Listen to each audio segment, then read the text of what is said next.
Good evening, Packers fans. Welcome to the post-game chat, gut reactions here at Cheesehead TV after the Packers' second dominating performance in a week, 30-17 over the Miami Dolphins on Thanksgiving night.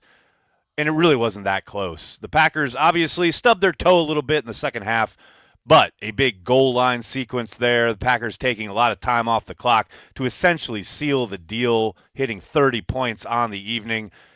They scored a touchdown at the start and never looked back. This was a game that was really never in doubt.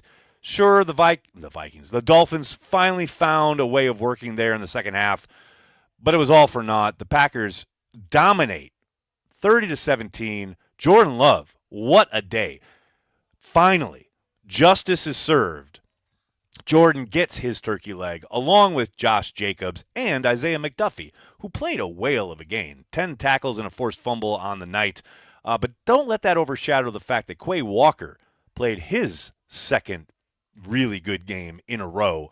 You love to see it. You knew this would be frustrating at times. We talked about it during the week. The Packers don't have the horses to hold up in man coverage, so you knew they were going to have to try to keep things in front of them.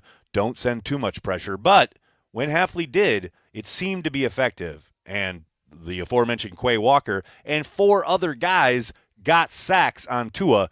That's not easy to do against the quarterback who throws it faster, gets the ball out of his hand quicker than any other quarterback in the league. The Packers still got him on the ground 5 times. This is just a complete team win, starting with the fact that the Packers don't look hot coming out of the gate on offense, and then Daniel Whelan has one of his patented, "Where's the punt coming down? I don't know. I live in South Florida." Oh, there it is, and now I've hit it, and now it's Packers ball to set them up with their first opening touchdown, and they really never looked back from that moment on. You absolutely love to see it. So many guys got involved. I mean, Josh Jacobs only averaged 2.3 yards per carry, but he also chipped in 4 receptions for 74 yards on the evening, including, that 49-yarder where he completely jukes the Dolphins defender out of his jock, says, "Please, leave it right there. I'm going up the left sideline for a huge gain." Just outstanding stuff all around. Matt LaFleur, his squad, really coming to play now 2 games in a row and really have looked better, especially on offense, coming out of the bye week. Now, get a week to rest and get ready for a big, huge showdown with the Detroit Lions next Thursday night. I tell you what, going into Detroit on a regular week, as far as having a full 7 days rather than a short turnaround, that should greatly help the Packers' chances. Hopefully they get Edgerrin Cooper and Jair Alexander back, 2 guys who you kind of noticed their absence out there tonight, no question about it. But, hey, you also knew the Miami Dolphins were going to target the Packers linebackers. You saw early in this game, Waddle, Hill, completely uninvolved. They were specifically targeting Jonnu Smith, the tight end, both of the running backs, trying to work these linebackers. And for the most part, they held up pretty damn well. Yes, the Dolphins got theirs at times. But ultimately, I think Hafley's crew did a really good job as far as making sure nothing got behind them, nothing big killed them. Yes, they moved the ball, they got some yards, but more often than not, they were able to shut it down. No bigger moment than that 4th down sack of Tua to take any attempt at points off the board. Love to see it, and I love to see everybody mixing it up in the comment section. How y'all doing? Good to see everybody. Cheesehead Joey starting us off with a super chat. How you doing, man? Josh Jacobs carrying the plate was fantastic. That's the shot of the night, right? Other than Jordan finally getting his turkey leg and holding it aloft.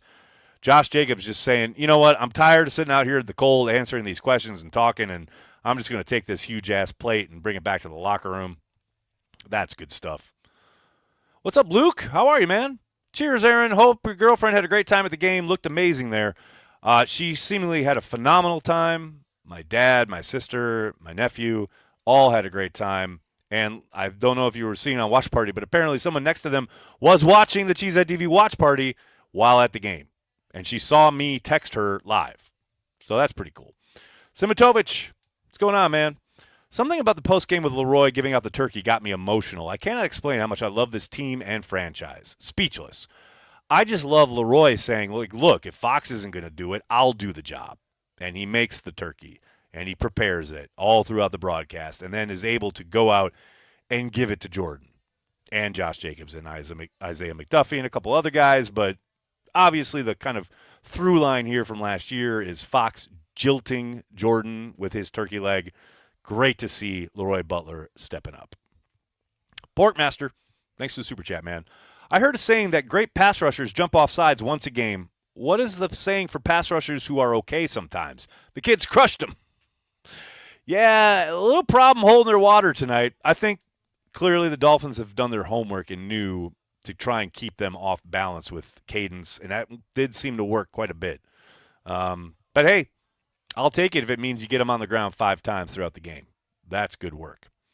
Jacob Clay, thank you for the super chat, man. It was so good to see the Dolphins for story on Thanksgiving. What an awesome way to celebrate the value of family in Green Bay, Wisconsin. Go Pack Go. Amen, brother. Amen. Soder, what's up? I got style points. Jacob's catch and run was wow. I mean, you're not kidding. That is one of the plays of the year so far. No question about it. Fausty, how you doing, man? End of the first half clock management equals chef's kiss. Fausty, what was incredible about that is the fact that they had all 3 timeouts to work with. How often does that happen at the end of a half? And yes, excellent work by the offense, getting themselves into position to kick that field goal. Incredible.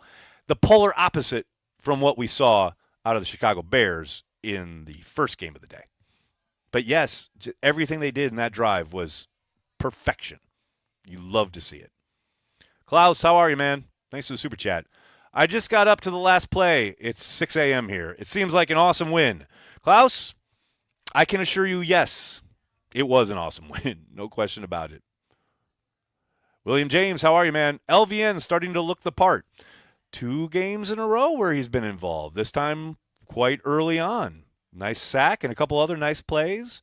I'm with you, man. Now, hopefully you can keep it up, build on that success, become consistent over the back half of this season, but rumblings of life from the former first-round pick. No doubt about it. Howard Green, thanks for the super chat, man. So nice not feeling my stomach clench on field goals and PATs.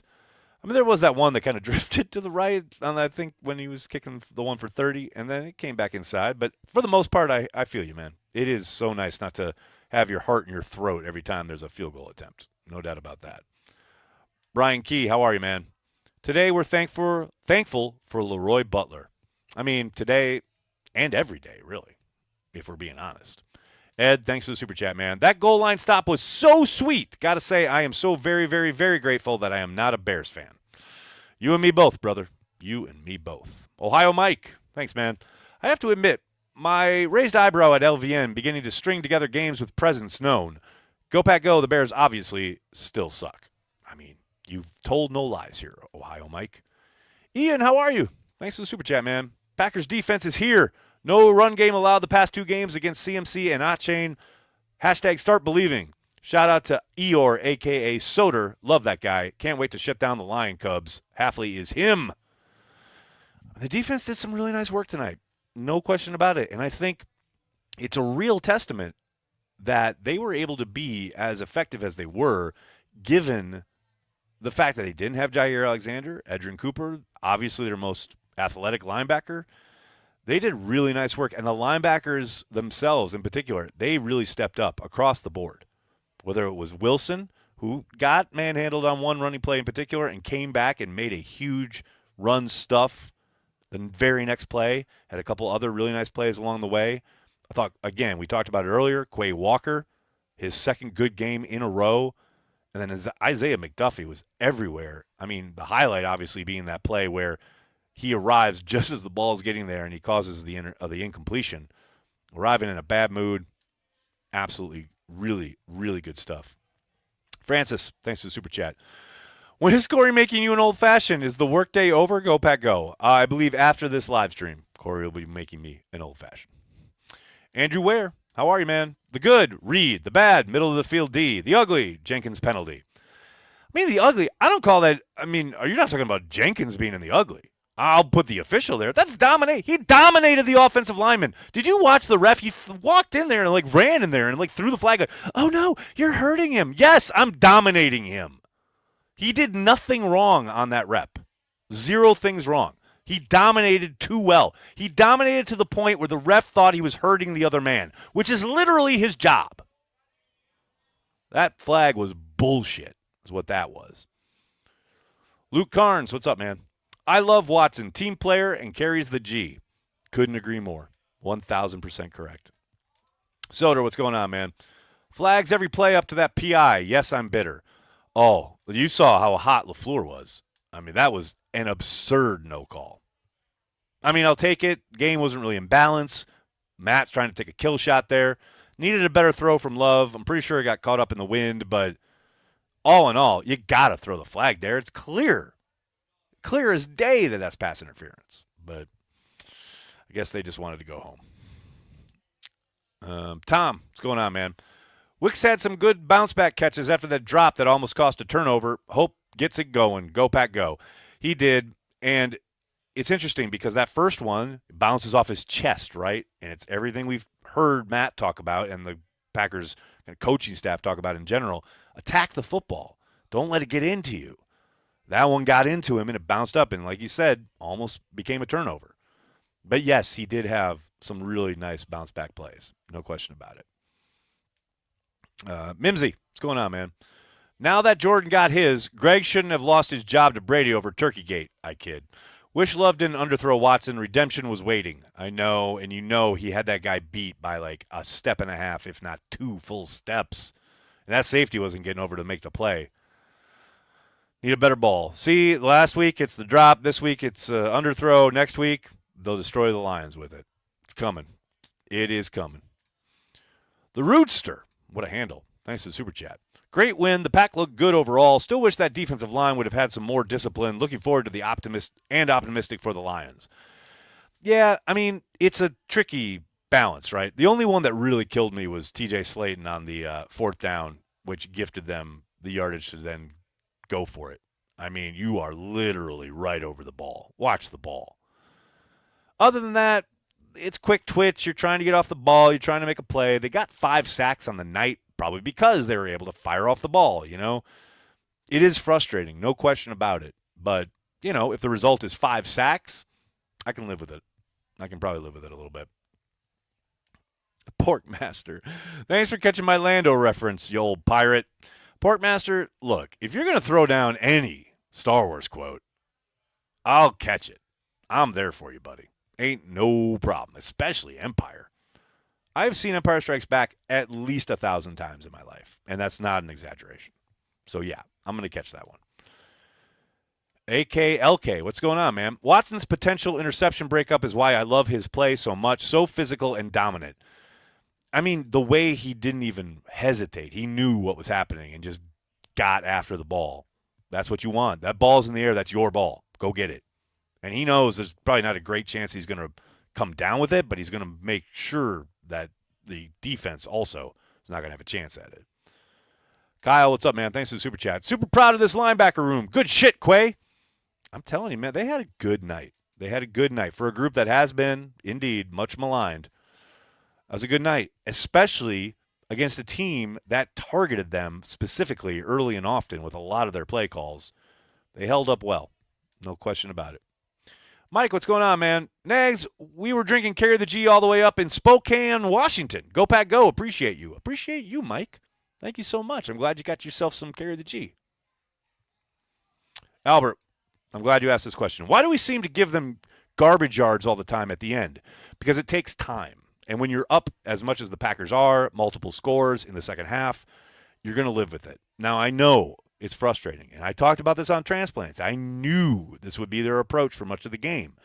Because if you've got Nixon, Valentine, Stokes as your corners, you just got to play the percentages. You have to play a mix of coverages. Keep as much as you can in front of you. Don't let them quick strike you. And with Hill and Waddle, that's probably the hope if you're the Dolphins at any time, that they're going to break one big or even send them deep or whatever. If you're the Packers and you're up, what were they, 27-11 or whatever it was when they did most of their damage on offense, you're just trying to keep it all in front of you and let that clock roll. And, you know, I get it's frustrating, but that approach It has worked now against the 49ers last week, and it worked again against the Dolphins this week. Aided, of course, by that great stop on fourth down in the red zone at the 1. There's no doubt you need to rise up and make plays at times, but for the most part, that approach with that personnel makes a world of sense. And again, I know it's frustrating. I said it on Transplants this week. I promised I wasn't going to bitch about the defensive approach, and I think I kept that promise, even though Corey said I would never be able to. But you understand why they have to approach it that way, because you can't let them get you in one play. Man, you just know. How many times have you watched Tyreek Hill or Jalen Waddle kill it on one play, take it to the house, and all of a sudden that score is like that in no time? Rather than the approach that the Packers took, which was, okay, we're going to take our lumps and we're going to understand that they're going to have to paper cut us to death. But while they're doing that, time is ticking off the clock. I mean, the drive that ended with the Packers stopping them at the 1-yard line, that was almost 8 minutes off the clock. That's a monster win for the Packers. And then couple that with the drive that the Packers put together on offense, even though it only resulted in a field goal, that was the fulcrum upon which this game swung, which essentially sealed the deal for Green Bay. So again, I understand it's frustrating, but it's a smart tactic from Green Bay in this game. What else we got here, folks? Empire is the GOAT. Parkmaster, you are not wrong. Ian, thanks, man. You heard it now. Jordan will have a field day against the Lions. That read run was all because of our run game. No one can stop Matt LaFleur's magic. I love the read end arounds when they're out in the open field. I'm not a big fan of them in the red zone. But you're right, because if you're the Dolphins, you saw it. They did a pretty good job against Josh Jacobs today along the interior. Get some guys open on the end arounds. I love that. Soder, what's going on, man? Well, this is one heck of a good week. What the fuck am I supposed to do the next 3 days? Chill out, relax, have a great time, watch some ball on Sunday, and then get ready for a big showdown on Thursday night. That's what you're supposed to do. Stony Grant, what's going on, man? Thanks for the super chat. Shout out to special teams. Great job all around. Go, Pack, go. Couldn't agree more. I mean, they did great work on coverage. They did excellent work on the punt game. Nixon had that great opening return. I mean, good stuff. Good stuff all around. Steve Anthony, how are you, man? Thanks for the super chat. Can we get Corey handing you a cocktail with a sip of satisfaction on your part prior to the finish? I don't think it's going to happen. He's entertaining. The game ends, and then everyone comes back to the house. And, of course, because it's a holiday, he's got all of his family here, and they're all staying over. So I will get it. Trust me, I will post it on my socials, but we're not going to see it live. Mimsy, what's going on, man? A lot of Toyota-thon left to win the North. One game at a time, man. One game. Let's beat Detroit. Abdul, how are you, man? Hey, Aaron, do we still have a shot at the division? Yeah, there's a shot. It's an outside shot, but it's a shot. They got a lot of work to do. Again, beat Detroit. That's step one. But, yeah, they got a shot. No doubt. William James, how are you, man? Thanks for the super chat. Do you think the players are starting to understand the scheme better? Is why they're playing better now? William, it has to feed into it a little bit. I don't think it's the only reason. I don't think it's the reason. But, yeah, 100%. Like, you're at, week 13 now? And you only started the scheme this season, this offseason, really? I mean, yeah, no doubt about it, especially some of the more kind of interchangeable parts. Like you talk about a guy like Kenny Clark who plays down in and down out the entire time, or McKinney who plays every single snap, right? It's a lot easier to get into a groove and figure it out and know what the scheme's all about, as opposed to guys, especially at this linebacker group, who are seemingly so interchangeable and who have played sparingly, intermittently, etc., until recently when, because of injuries, guys have had to play, right? I think there's definitely a component to it. I don't think it's the only reason, but I think, yeah, there's no doubt that's part of it. Tom Grossi, how are you, buddy? Happy Thanksgiving, buddy. How did the girlfriend like her first Lambeau game? Tom, I think she loved it. I don't know if we've converted her just yet. I think she's still probably a Saints fan, but I think she had a really good time. And I appreciate you, brother. Hope you had a great Thanksgiving. Thanks for the raids. They always mean a lot. And I really hope I see you soon, because it's been way too fucking long. And I hope I see you before you move. Man, don't make this one of those things where you and I don't see each other unless we're, like, at a game or something. And tell me you're going to the Super Bowl, because I'm going to the Super Bowl regardless. So I'll see you there, if nothing else. Ken Hansen, thanks for the super chat, man. Almost time for an old-fashioned. You, sir, are not lying. Ian, thanks again, man. Thanks, Nags. Go be with the girlfriend and make sure she experienced what it's like to be in Lambeau after a win. See you in New Orleans. That's my guy. Dan, thanks for the chat. Happy Thanksgiving, Nags. Appreciate everything you do for us Packers fans. I appreciate everything you Packers fans do for me. Because God knows, it's absolutely insane whenever I come home and everybody is like, oh, you're Aaron Egler. Like, can I get a selfie? And, like, I love what you do. Like, much like you're saying here, it means the world to me. Look, on the internet, you deal with a lot of negative bullshit. There's no question about it. But, man, I cannot tell you guys enough, especially today on Thanksgiving, how much I am thankful for what you guys do for Cheesehead TV. I say it all the time, and I know you probably hear it a lot and probably has become by rote a little bit, and so maybe you dismiss it, but I truly mean it. The fact that anyone, any one of you, utilizes Cheesehead TV to connect with the Green Bay Packers in any way means the absolute world to myself, to Corey, and everyone at Cheesehead TV. Man, it's a very special connection that Packers fans have. And that gets driven home every year when we do the meetup. It certainly did this past weekend. It does it every watch party. Really appreciate it. Doug Hype, what's going on, man? Happy Thanksgiving, Nags. Best part of the night was love getting turducken revenge and Josh running away with it. Leroy is such a legend. You are not lying. Leroy Butler is the absolute man. All right, buddy, I have to get going. I cannot thank you enough for hanging out, talking Packers after another dominating performance by the green and gold. Please do me a monster favor. Hit like on the video, subscribe to the channel, and then tell your friends and tell your family. Cheesehead TV, we are devoted to Green Bay Packers fans worldwide. Thanks a lot, everybody. Have a great night. Go Pack, go.